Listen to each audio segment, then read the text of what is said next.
in situations. You try to do good, and what happens? The system turns on you, the same system that's supposed to help, protect, and serve.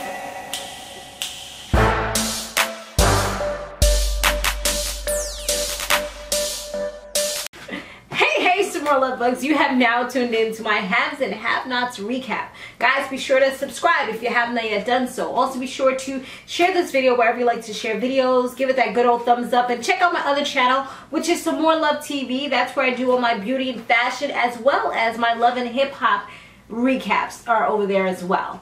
Alright, so let's get right into it. This one was a decent episode. I think we have about 2 more left. Yeah, so we're going to start off with Quincy Jr. He is with his grandma, Hannah, and he is with Benny, Uncle Benny. And Hannah goes to give him a hug, and all of a sudden he's like, ow. So they're like, what's going on? Is everything okay? Then when they go and check his back after he keeps on saying, no, I can't let you do that. When they finally get to check his back, my heart almost sank, because although those aren't real scars, things like that happen each and every day here in America, you know, in the United States, all over the world.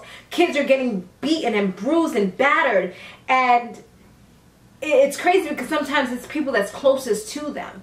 You know, there's no reason for anyone to beat a child the way that his back was bruised and battered, and it's a shame that he had to endure that. So what he does, what they do is, Hannah, she suggests that they take him to the hospital when she goes in another room to talk to Benny, because she says that there's an infection there. And Benny, he's a little reluctant to do so at first because, you know, he's just had that big scruffle. Not even scruffle, he almost freaking murdered Quincy. So his hands are still bruised and everything. He didn't really want to do that. He wanted to get like a little side doctor to come and check him out or something like that. You know, like how they do in the hood. But Hannah wasn't having that. She's like, no, we have to get him to the hospital. But Benny, he's still like, you know, they might try to take him and put him in custody, foster care, or whatever. She's like, no, that's not going to happen. We just have to go and take care of this. So they go to the hospital, and Hannah also notices Benny's hands, his knuckles. They look bruised, and she's like, what did you do? What happened? What did you do? And he was just like, you know, like, I took care of the situation. I got to make sure that Quincy doesn't hurt you or Quincy Jr. or Candace. He's not going to hurt anybody. And she's like, I don't want him to hurt you. He's going to retaliate. You can't do stuff like this. And he's like, you know, I'm a man. I got to make sure I protect you guys. That's my job. If he hurts any of you guys, that means he hurts me. I mean, I totally understand what he's talking about. He's the only person there to protect his family. He's the man of the house. So he got to do what he got to do, and that's just the way it is. And although he didn't have a father to kind of show him the way, at least he understands, and he's taking that kind of charge. You know, he's taking charge of that situation. I mean, maybe he might not be doing it the exact right way that you're supposed to be doing it, but he's taking charge regardless. So when the social worker comes to see little Quincy, she tries to blame Hannah and Benny, just like he pretty much thought was going to happen. And that's the thing. Sometimes with these social workers and these law enforcement agencies, you try to do the right thing. You're law-abiding and an upholding, you know, citizen. You try to do everything that's right. And it just tends to backfire on you, and that's the crazy part. I remember a situation similar to that happened to me. I mean, I ain't beat no kids, and no kids ain't been beat around me, so let's not get that twisted. But it was something where it was similar, where they try to come at me crazy, like, hold up, wait a minute, this ain't going down like this. You ain't going to accuse me of something that I didn't do. So, you know, it's crazy how sometimes things like that work when you're trying to do something right. Catherine, she's reading Amanda's diary, and she does notice that what Candace told her was right, that she did get raped by her professor, and she had stabbed him at one point in his shoulder, and she was just like crying just reading it, because it's like crazy that these things is happening right up under your nose. I mean, she wasn't living with her at the time, but these things happened to her daughter, and she didn't even know. And it can hurt you. It can be painful to know that perhaps you could have done something, but you weren't available, you weren't aware, so you didn't do anything. When Jeffrey gets home to his house that his mom had took from him, he finds little Miss Melissa up in there, and she done changed everything. She done changed, put an M up in the house, and she done changed the furniture, got a pink chandelier up in the living room or whatever room that was. It just looked like a whole completely different scene. And he's like, I'm not living here with you, and I'm not doing this under these circumstances. She's like, well, you better check this out. Why, in the paper, the woman got that he is freaking marrying Melissa. And she's like, well, this is what she wants you to do. And she said that if you're not there, she's going to embarrass you. And she was like, I know why I'm doing this, but what is the reason that you're not doing this? And let me tell you something, Melissa has changed. She seemed so timid when she first got on the scene. Now she like, I guess because she got the baby in her. You know, when you got the baby in you, you got a whole nother thing there. You got a whole nother mechanism there. You know, you can't touch me now. You can't do nothing because I got your baby up in here, you know. She got that extra ammo, so she ain't afraid no more. She gonna say what she want to say when she want to say it, because Veronica is on her team, bro. So yeah, that's exactly what went down with that. Alright, so following that, Jeffrey, he's like, you know what? He's going to take control of this. And he's not going to let this go down anymore. So I guess he's going to go talk to his mom and tell her whatever. Wyatt, he gets a visit from his parents while he's in jail. And I felt like I was watching an episode of Scared Straight. If you guys have not seen that, it's the last season though. It's about to be over for good. But that show can be crazy. Be having like young kids, they go to jail, and then they just turn over a new leaf because, well, most of them, not all. Some of them turn over a new leaf because they just didn't realize that jail was so crazy.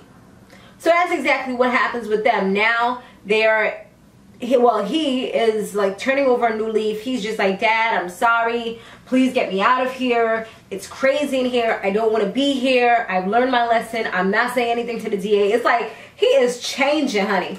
And when Catherine and him are walking away, Catherine's just like, you need to get him out of there. And he's like, I'm teaching him a lesson. I know what I'm doing. Everything is good. My boys are in there. They're watching him. It's just scare tactics. It's nothing more.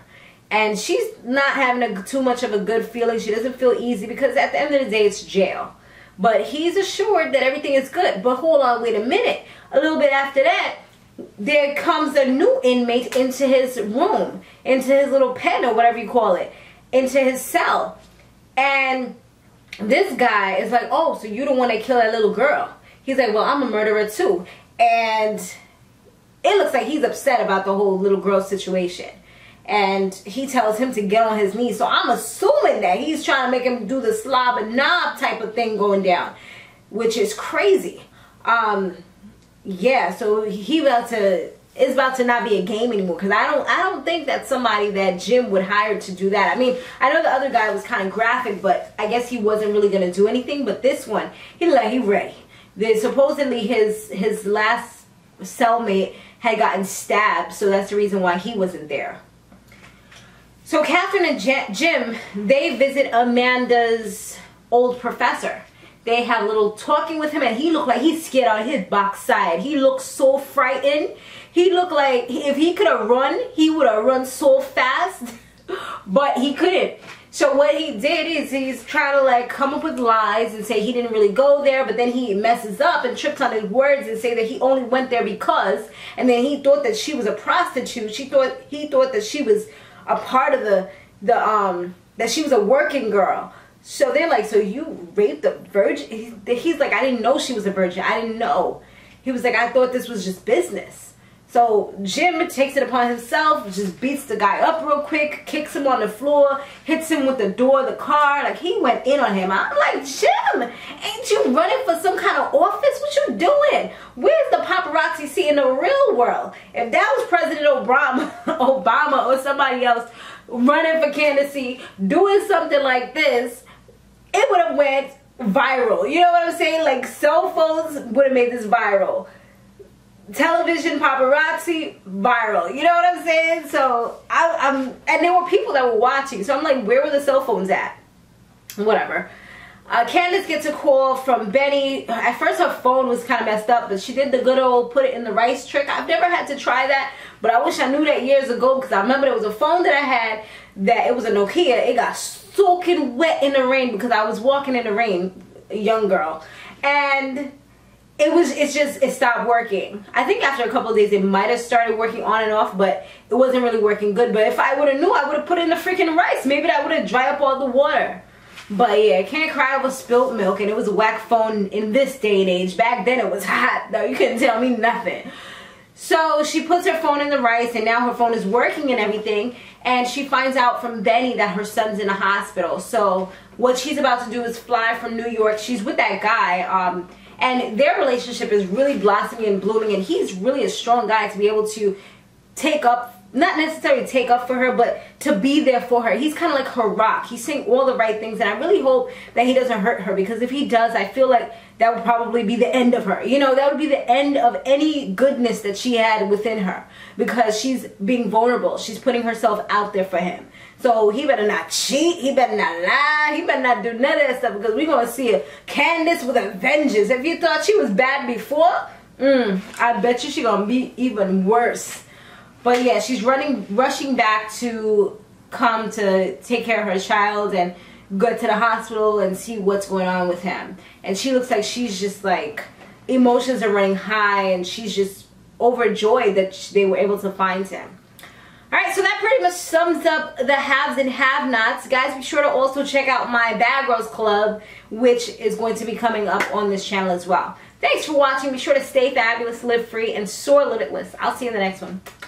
Laters.